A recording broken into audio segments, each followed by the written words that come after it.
This is the same day, June 27th, 2010. Now, when we first got married, Andrew was 5? Oh no, Eric was 5. Oh. So Andrew was 3. But tell us about what you remember about Andrew, about tying his shoelaces, learning how to ride a bike. Those good examples. Mm-hmm. Andrew was very determined. I'd say he's very focused. Even at that age, he really shocked me. I guess that's the joy of having 3 kids that are not just different ages, but totally different personalities. I enjoyed every one of them because of the different personalities. Andrew, I thought, he's ready to learn how to tie his shoes. So I go, Andrew, you want to learn how to tie your shoes now? Mm-hmm. And he said, was he 3? You're going to have to remind me of the years. But what year, what birthday did he say? 4? Mm-hmm. He said, I'll tie my shoes when I'm 4. And so I said, okay. And as time went on, it wasn't his birthday yet. I attempted once again, or twice, 3 times to have him tie his shoes, but he would have nothing of it to do with it.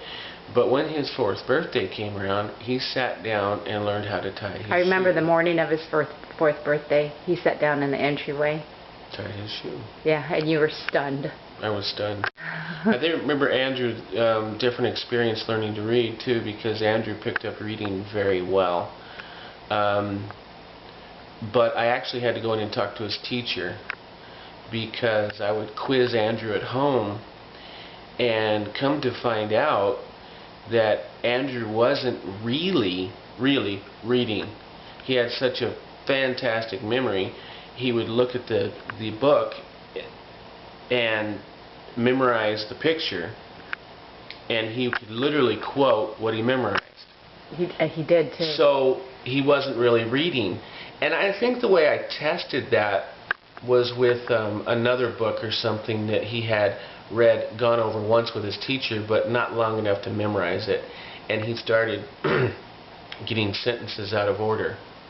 And I said, that's on the other page, Because he hadn't read it over enough. And he hadn't memorized it. And I go, Andrew, are you reading? Well, yes. I said, no, you're memorizing.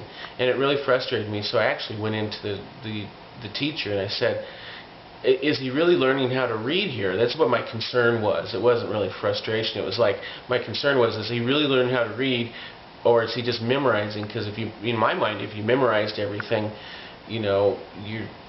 there's going to be books without pictures.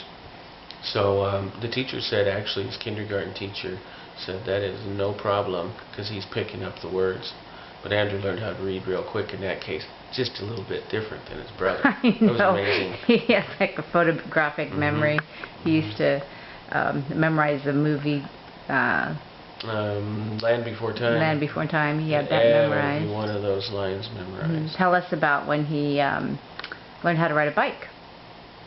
4 to 5 years old. Was he 5 or on his 6th He birthday? was 4, going on 5. I bought him that little bicycle.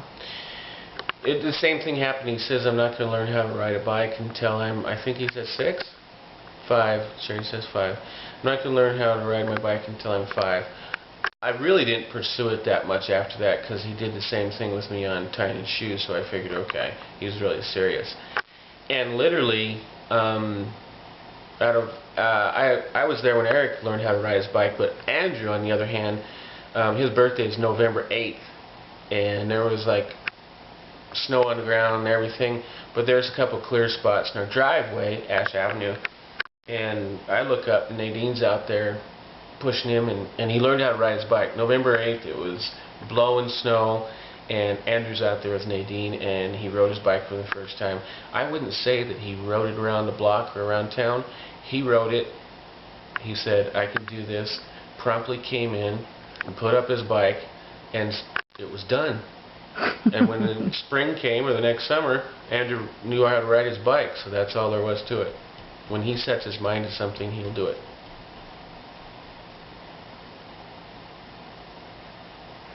Okay.